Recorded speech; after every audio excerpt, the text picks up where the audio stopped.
Assalamualaikum warahmatullahi wabarakatuh. Alhamdulillah kembali kita lantunkan pujian syukur kehadirat Allah Subhanahu wa taala atas limpahan rahmatnya sehingga kita kembali bisa berjumpa dalam mata kuliah kita kali ini yang kebetulan kita akan melakukan pembahasan mengenai ukuran pemusatan dalam statistika. Nah, di kesempatan kali ini ada 3 agenda besar, yaitu tentang pengertian dan macam ukuran pemusatan data ya. Sebelum kita kemudian mengenal lebih jauh sekaligus juga menghitung atau bagaimana kita menghitung ya. Di sini ada 3 ukuran pemusatan data yang akan dibahas, yaitu ada min, median, dan modus, tapi nanti dipecah menjadi 2. Yang pertama berkaitan dengan data tunggalnya, baru kita masuk ke data kelompoknya. Nah, kita coba agenda yang pertama, apa yang dimaksud dengan tendensi sentral atau ukuran pemusatan data. Yang dimaksud dengan tendensi sentral ini adalah suatu ukuran yang memang digunakan untuk bisa mengetahui kumpulan dari data, baik kumpulan ini merupakan kumpulan data yang diambilkan dari sampel ataupun dari populasi, tetapi yang sudah disajikan dalam bentuk tabel atau bentuk diagram yang nanti bisa mewakili atau merepresentasikan gambaran dari sampel dan populasi tersebut. Ini yang dimaksud dengan tendensi sentral. Nah, kita lihat ternyata tendensi sentral ragamnya ini ada 6 ya, ada min, ada median, ada modus, ada kuartil, ada desil, dan ada persentil. Pada kesempatan kali ini kita akan mencoba 3 saja, yaitu min, median, dan modus. Nanti juga masing-masing kita bahas berdasarkan data tunggal sekaligus berdasarkan data kelompok, supaya nanti kita cukup bisa membedakan di antara ketiga ragam tersebut, tetapi ternyata dibedakan ada tunggal dan ada data kelompok. Nah, kita masuk yang pertama ya, yaitu min, median, dan modus untuk data tunggal. Kita lihat ternyata min itu apa sih? Min boleh dibilang rata-rata, atau ada juga yang menyebutnya adalah rerata. Nah, yang dimaksud dengan rerata di sini adalah jumlah keseluruhan angka dibagi dengan jumlah banyaknya angka.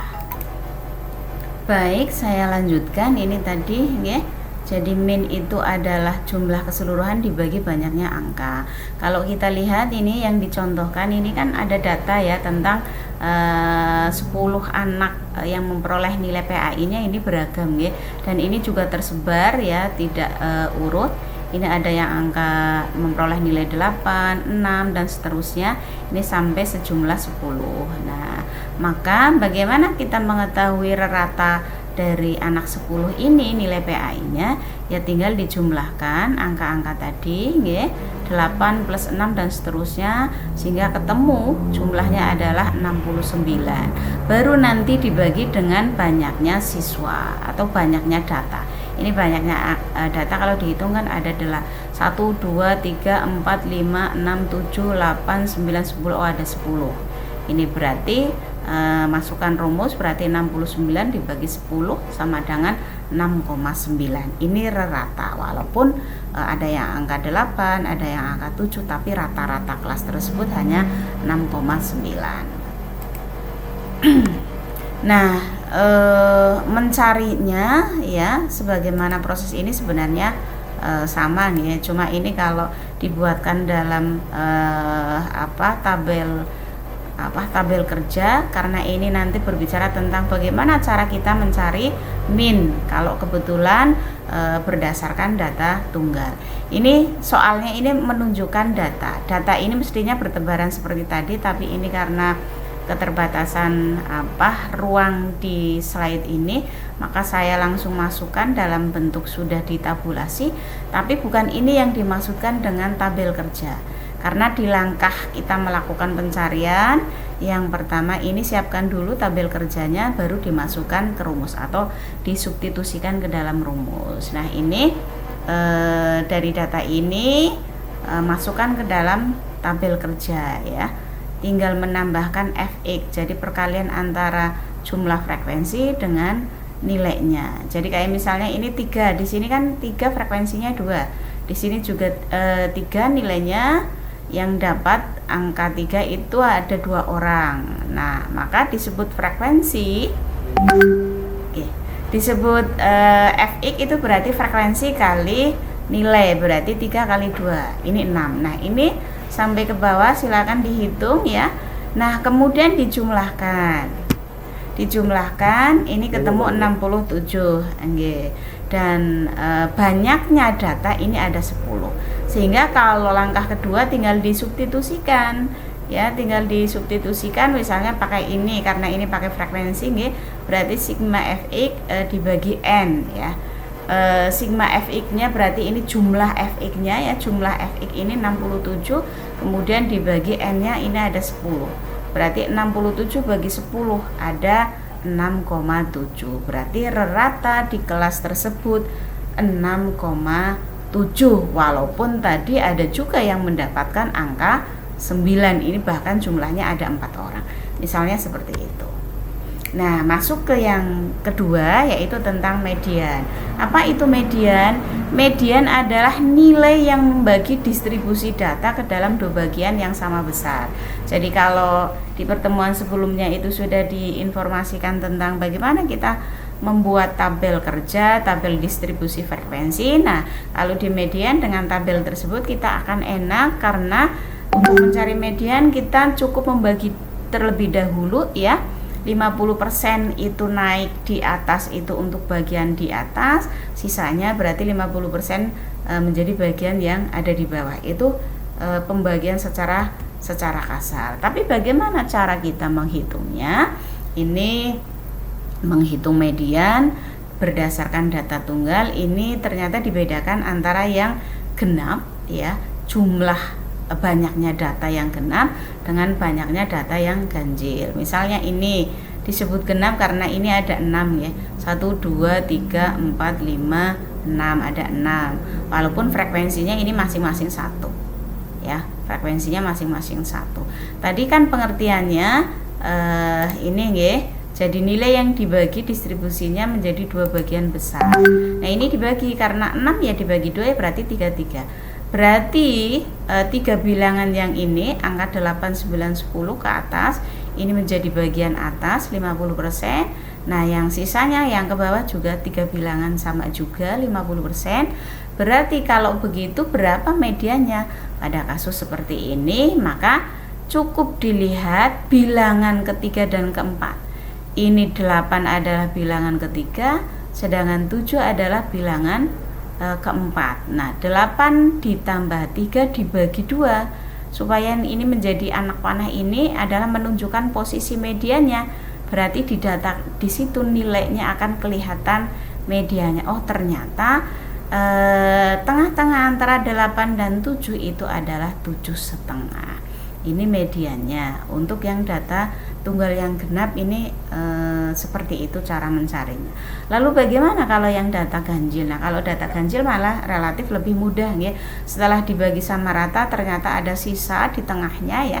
Kebetulan contoh di sini sisanya karena 7 kalau dibagi 2 kan 3 sama 3, berarti masih ada sisa 1.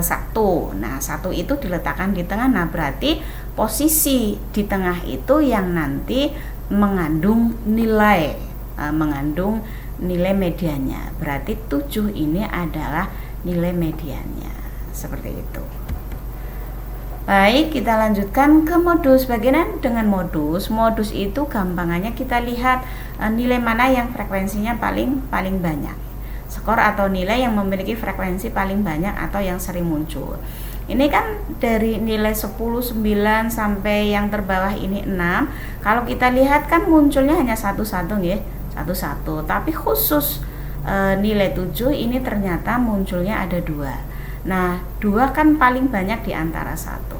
Nah, berarti modusnya adalah, berarti nilai yang paling banyak muncul itu adalah nilai 7. Berarti modusnya adalah 7. Begitu. Langkah mencarinya sama di modus nih, membuat tabel atau membuat tabulasi data, kemudian menentukan modusnya dengan cara mencari nilai yang paling banyak muncul tadi. Oke. Nah, kita lanjut pada bagian data kelompok. Kita lihat bagaimana cara mencari min data kelompok, median data kelompok, dan modus data kelompok. Nah, sebagaimana yang kemarin tabel ada data tunggal, data kelompok. Bedanya kalau data kelompok ini nanti ada intervalnya, kemudian ada frekuensi yang muncul. Kalau frekuensi itu ya di data tunggal dan data kelompok sama-sama ada frekuensi. Berarti ini yang membedakan adalah di kelas intervalnya. Jadi misalnya ini soal yang sudah saya tabulasikan, masukkan ke tabel kerja, tinggal menambahkan di sini karena ini adalah data kelompok, kita dipersyaratkan untuk mencari nilai tengah. Nilai tengah dari mana ya? Nilai tengah dari interval ini. Jadi kayak misalnya 20 sampai 29 silakan dihitung. Di tengah-tengahnya itu antara angka 24 sampai 25. Berarti ditambah terus dibagi 2 ya, berarti ada 24,5. Ini pas persis di tengah. Berarti nilai tengah 24,5. Nah, FM-nya ya, FM-nya atau X-nya begitu nggih. Ini ada perkalian dari frekuensi kali M ini. Berarti 98 atau Fx juga bisa. Nah, berarti tinggal menghitung jumlah sigma Fx atau sigma Fm ini, yaitu 2695 dibagi jumlah sigma F atau jumlah frekuensi dari data tadi ada 50. Berarti ketemunya 53,9. Walaupun lagi-lagi ada yang memperoleh nilai di interval 80 sampai 89, tapi di sini karena ada nilai yang rendah, ada yang 20 seperti itu nggih, sampai 29 ini bahkan lumayan banyak, dan nilai yang jelek juga 50 sampai 59 ini yang terbanyak ini ada 12, sehingga rata-rata data kelompok dari kelas ini adalah 53,9 seperti itu. Dan selanjutnya median data kelompok. Kalau median data kelompok menggunakan rumus ya, dibantu ada rumus ya, modus median. Median ini caranya adalah LME ditambah setengah N dikurangi sigma F dibagi sigma M kali E. Ini ada ketentuannya, apa itu LME, berarti batas bawah kelas median nggih. N-nya adalah jumlah frekuensi, sigma F berarti frekuensi kumulatif ya, dari kelas yang mengandung median tadi.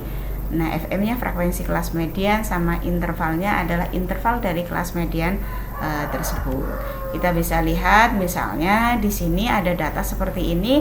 Kalau kita lihat yang paling banyak muncul frekuensinya ini ada di angka 12 ya. Ini ada di interval 50 sama 59. Ini artinya berarti interval 50-59 ini menjadi kelas interval dari median. Maka kita mencari, berarti letak mediannya, rumusnya setengah N, berarti setengahnya N. N ini jumlah atau banyaknya data. Banyaknya data ini ada 50, berarti setengah N-nya berarti setengah kali 50, berarti ketemu 25. Tengah-tengahnya 25 berarti tercantum di dalam kelas interval di sini. Ya misalnya 4, 7, 8 sampai 12, angka 25-nya terkandung di sini.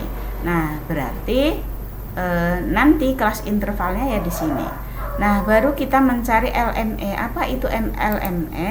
LME tadi adalah batas kelas median, batas bawah kelas median.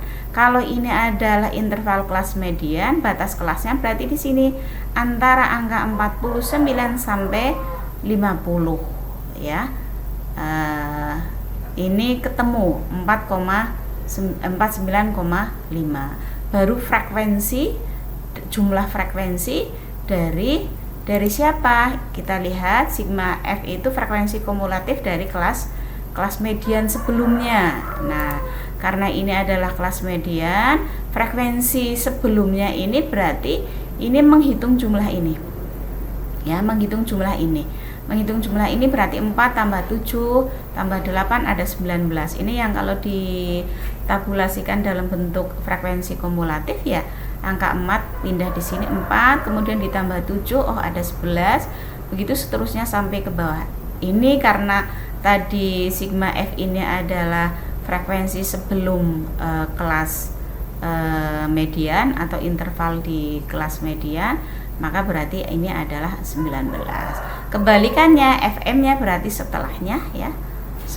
FM-nya ini frekuensi kelas mediannya, berarti ada berapa frekuensi yang ada di interval kelas median. Oh ternyata ada 12, cantumkan, ini sudah diketahui 12, baru I-nya. Apa itu I? I ini adalah interval kelas median. Jadi kelas median ini jarak antara angka 50 sampai angka 59 ada berapa? 50, 51 dan seterusnya sampai 59, itu kalau dihitung ada 10. Berarti ini adalah 10. Kalau ini sudah diketahui, ya sudah tinggal disubstitusikan ke dalam rumus ini sehingga ketemulah angka 54,5. Berarti mediannya itu adalah 54,5. Di sini tetapi 54,5. Ini untuk median data kelompok.